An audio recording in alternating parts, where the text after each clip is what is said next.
Hi guys, Colleen from Walking the Resonant Path. I just wanted to do another movie review for you, and this one's called A Christmas Spark. A Christmas Spark follows Molly, who's played by Jane Seymour. You might know her from Dr. Quinn Medicine Woman. She played Dr. Quinn Medicine Woman for like 6 years, and many other things. But anyway, Molly, played by Jane Seymour, is a recently widowed woman who has lost her zest for life and has given up on finding love again.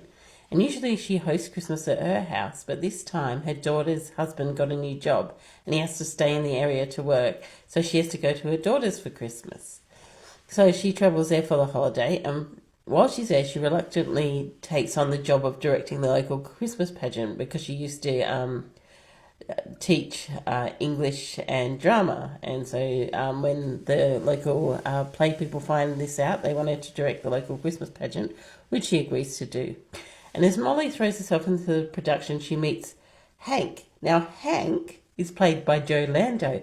And if you used to watch Dr. Quinn Medicine Woman, you will know that Dr. Quinn's love interest was Sully, and Joe Lando played Sully. So it was a nice getting them back together. So that was really nice. And Hank is the leading man cast in this Christmas pageant. He doesn't want to do it at first. He's actually a journalist and a writer. And he says he doesn't have time to do it. But then obviously Molly convinces him to be the lead in the play. And despite her fears and her grief from her partner, her husband dying like 2 years ago, the romance begins to blossom between Hank and Molly, and they are very joyful and happy, and like they get very close during this time of getting ready for the Christmas production.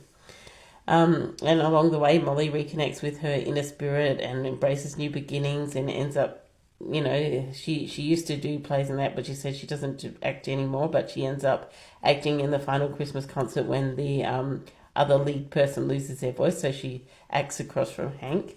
And ultimately, the film is about rediscovering love and having a purpose after loss, and it was wrapped up in, warm holiday cheer and Christmassy festive things like the concert.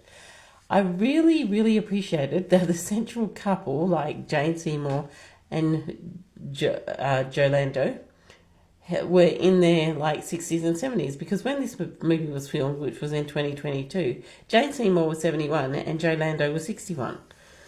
And so I thought that was really good because, usually in these things, you always see like people in their 20s or 30s. You don't usually see older people, and it's nice for older people like me to see older people in these movies. And also, I really appreciated the way that they portrayed the older characters' lives. Like they weren't knitting or just having a nap or just like sitting reading a book all the time. Not that there's anything wrong with doing those things. That's great if you like to do them. But they didn't show that them being like doing only what people perceive stereotypically as older activities. Instead, they showed them dancing, riding motorbikes, acting in plays, having full lives, which a lot of older people have, really full lives. So it was really good that they portrayed these older characters in those ways. I thought that was really good. Jane as Molly brings her signature blend of sophistication and warmth to Molly, which I really liked. And Joe Lando's portrayal of Hank was, authentic and down to earth and charming as he usually is. Their chemistry was really fantastic. It was genuine, it was visible, and it was throughout the whole film. And usually you only get the last kiss. Well, in this film, they almost kiss a couple of times, and then they did kiss like on the cheek, and then there was a really good feeling of the chemistry throughout the whole time, which I think is what these romances should do, but they very rarely do. Usually they hardly, connect with each other, and then they have a big kiss at the end. But this had it all the way through, which I thought was great.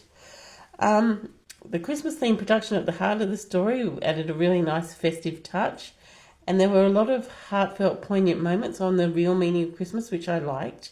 And although the death and loss is mentioned of Jane's partner and also of Hank's partner, it's only briefly touched upon, and it's not handled in a very heavy, depressing way, which I'm glad about, though I wish people would stop doing death in Christmas movies, I really do. And I'd like to find one without it, but I really like the way this was handled. It was just handled, light and talked about, but really lightly, and then they got on with the joyous, humorous part of the movie. And I also like that. There was a lot of light-hearted joy and humour, and just a really light-hearted Christmassy feel throughout the movie, which I thought was nice. The sad thing is there was a noticeable lack of Christmas activities besides the concert, and the decorations were a bit sparse. But the diverse and talented supporting cast, the gentle humour, and the uplifting tone, that they all really made up for it.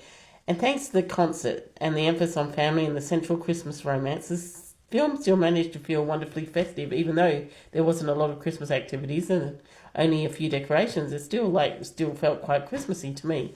And I thoroughly enjoyed the performances, the lightheartedness, and the sincere focus on the true meaning of Christmas. And I actually quite enjoyed this film, and so I gave it 95 candy cane points, which puts it at actually number 3 on the list. And you can watch this on 7 Plus if you want to watch it. So this is called A Spark of Christmas, and it's on 7 Plus, and that's 95 candy cane points. Well, I hope you have a glorious day and do whatever resonates within your soul. Bye now.